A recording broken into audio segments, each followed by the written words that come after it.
Assalamualaikum warahmatullahi wabarakatuh. Selamat datang kembali di channel Take Home. Take Home make you smarter. Oke, pada video kali ini kita akan belajar tentang garis dan sudut, yaitu materi kelas 7 SMP semester genap atau semester 2. Pada video tentang garis dan sudut akan saya bagi menjadi dua video. Ini adalah video pertama yang akan membahas tentang hubungan antara titik, garis, dan bidang. Di video pertama ini kita akan belajar tentang pengertian titik garis dan bidang dan hubungan mereka, hubungan di antara ketiganya. Kemudian pada video kedua kita akan membahas seluk-beluk tentang sudut. Link video kedua bisa kalian dapatkan pada kolom deskripsi, silahkan check it out. Oke, langsung saja kita ke materinya. Yang pertama adalah akan kita pahami pengertian titik. Apa itu titik? Namun sebelum kita ke pengertian titik, kita bahwa dalam ilmu geometri, istilah titik, garis, dan bidang merupakan istilah yang tidak memiliki definisi atau disebut undefined terms. Jadi istilah-istilah ini sebenarnya tidak memiliki definisi yang pasti. Tapi meskipun tidak secara formal didefinisikan, namun sangat penting bagi kita semua untuk menyepakati tentang arti istilah tersebut agar kita tidak ada dusta di antara kita dalam belajar. Tidak ada mispersepsi, tidak ada miskonsepsi, agar kita sama-sama paham apa itu, bagaimana aplikasi penggunaan titik, garis, dan bidang pada ilmu geometri. Langsung saja kita ke pengertian titik. Titik adalah suatu idea, benda pikiran yang bersifat abstrak. Nah, jadi titik itu sebenarnya hanya ada dalam hayalan kita. Titik hanya mempunyai posisi, tapi tidak memiliki bentuk. Jadi, apakah ini, nah kecil ini bisa dikatakan sebagai titik, itu bentuknya apa? Coba kita zoom. Ini bentuknya segi 4, tapi kita menganggapnya ini sebagai titik, karena kecil. Kemudian seringkali titik itu dilambangkan dengan, nah seperti ini, noktah ini, yang bentuknya bulat. Coba kita zoom. Ini sering kita sebut titik. Lah ini bentuknya bulat kok disebut titik, sementara tadi bentuknya kotak kok disebut titik, atau ini di atas huruf I ini kita sebut sebagai titik, padahal bentuknya bulat. Jadi titik itu tidak punya bentuk yang baku. Atau bulatannya lebih besar, misalnya ini. Nah, apakah ini juga bisa dikatakan titik? Itu lingkaran tapi kecil. Lingkaran kecil, bukan titik kan? Tapi kita sering menggunakannya sebagai lambang titik. Atau kalau diperbesar begini, TikTok, karena besar namanya TikTok ya. Jadi titik itu tidak memiliki bentuk pasti. Intinya itu harus kita sepakati bersama. Titik itu hanya ada dalam pikiran kita, tidak sampai pada tidak bisa didefinisikan, hanya mempunyai posisi, tapi tidak memiliki bentuk. Cuma seringkali titik dituliskan dengan tanda noktah. Nah ini, atau ini, tanda noktah. Misalkan sebuah titik diberi penamaan dengan huruf kapital, misalkan titik P, titik Q, titik R, nah itu cara memberi nama titik, atau titik A, titik P, titik R. Oke, selanjutnya adalah pengertian garis. Garis didefinisikan atau direpresentasikan memiliki panjang tak terbatas. Panjangnya tak terbatas. Oke, sepakat, garis itu panjangnya tak terbatas. Tapi masih ada pertanyaan, kalau panjangnya terbatas bagaimana? Nanti kita bahas. Lurus, oke, garis itu lurus. Kemudian tidak mempunyai ketebalan. Tidak mempunyai ketebalan, nanti kita contohkan. Dan tidak mempunyai pangkal dan ujung. Karena panjangnya tak terbatas, maka tidak mempunyai pangkal dan ujung. Nah, garis juga dilambangkan dengan huruf kecil. Garis itu tidak memiliki panjangnya tak terbatas, tidak memiliki pangkal dan ujung. Jadi kalau ini dilanjutkan ke sana sampai tak hingga, kalau ini dilanjutkan juga ke sana terus sampai tak hingga. Ini namanya garis. Tapi tidak memiliki ketebalan. Ini juga disebut garis. Yang kedua ini agak sedikit tebal juga disebut garis. Yang ketiga tebal banget ini juga disebut garis. Jadi garis itu tidak memiliki standar, tebalnya harus sekian. Begitu. Yang jelas tidak memiliki ketebalan. Nah, garis biasanya dilambangkan dengan huruf kecil. Misalnya yang paling atas ini garis M, bawahnya lagi garis K, bawahnya lagi garis A. Nah, kita sering mendengar istilah Jarak terdekat dari 2 titik itu garis, Pak. Betul nggak jarak terdekat dari 2 titik itu garis? Ternyata jarak terdekat dari 2 titik itu ruas garis, jadi pemahaman kita selama ini itu keliru. Itu namanya ruas garis, karena yang disebut garis itu panjangnya tak hingga. Kalau dibatasi oleh 2 titik, bukan garis dong, tapi ruas garis. Contohnya ini, di sini ada titik A, kemudian ada titik B. Nah, ini titik A, ini titik B. Apabila titik A dan titik B dihubungkan atau jarak terdekat dari titik A ke titik B, maka dia membentuk ruas garis, bukan membentuk garis, tapi ruas garis. Oke, namanya ruas garis AB atau kalau kita bisa kita beri nama ruas garis N. Sementara garis yang memiliki pangkal tapi tidak memiliki ujung disebut sinar garis. Jadi kalau salah satunya ada pangkalnya, ini punya pangkal di sini, tapi di sini tanda panah di ujung satunya, artinya dia tidak memiliki ujung, bisa berlanjut sampai kemanapun dia mau.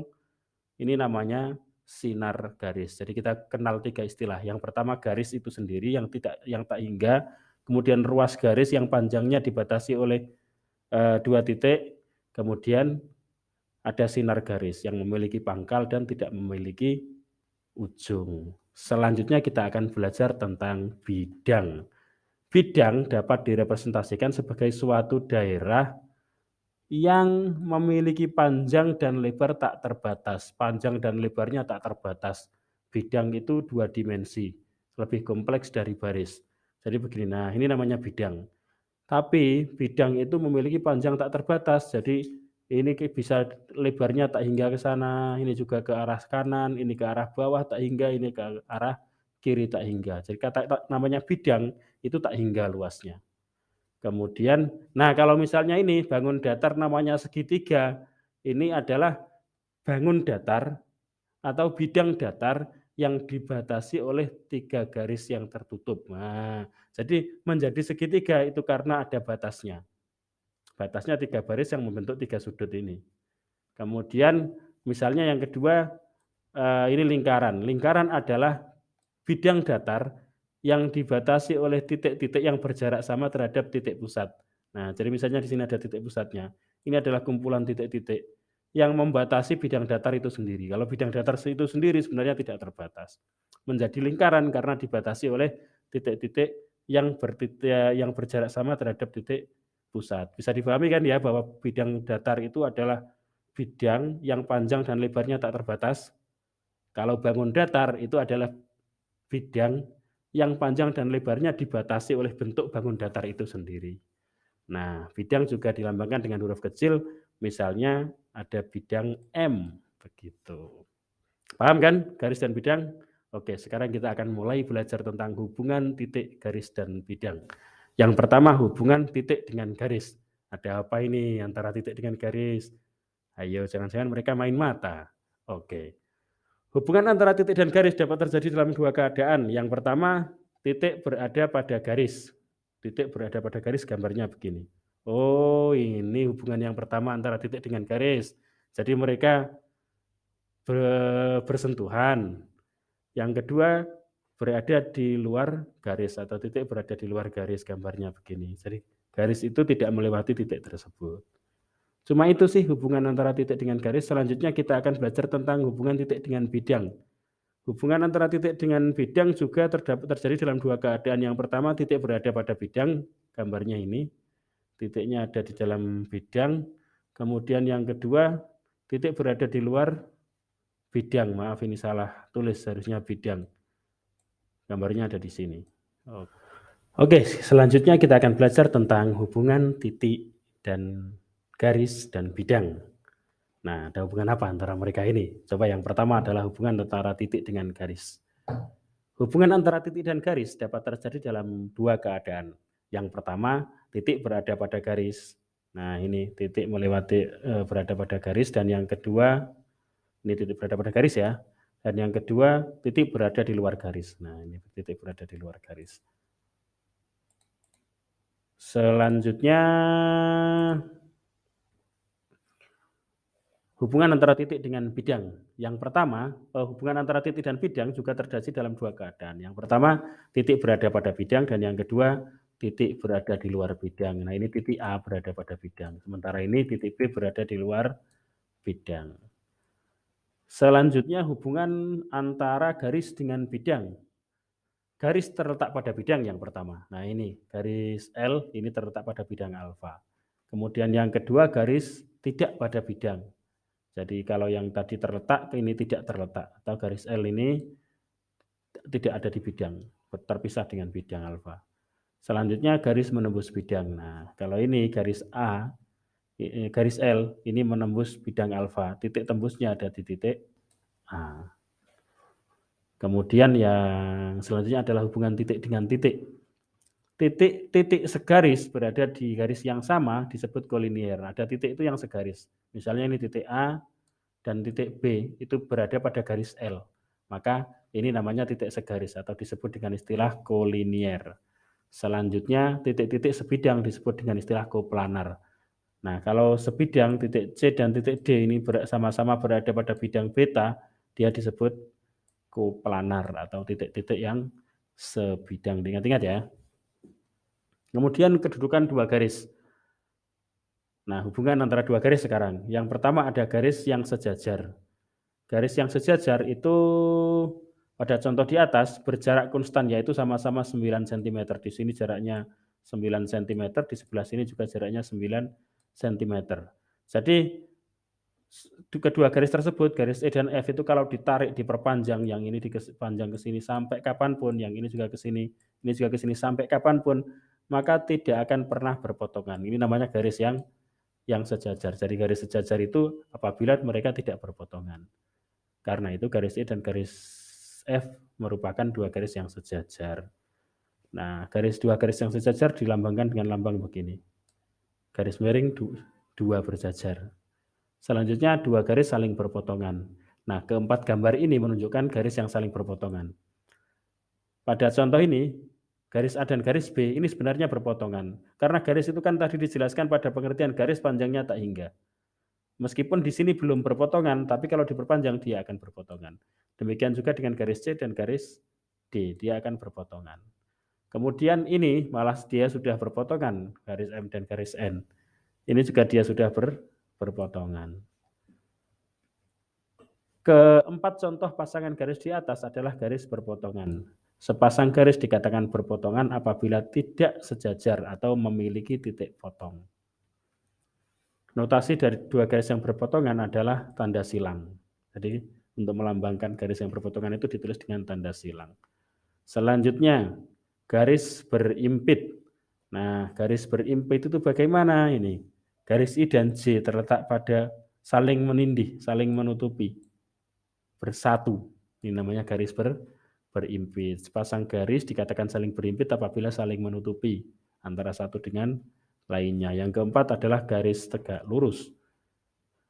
Nah, garis tegak lurus itu bagaimana pengertiannya?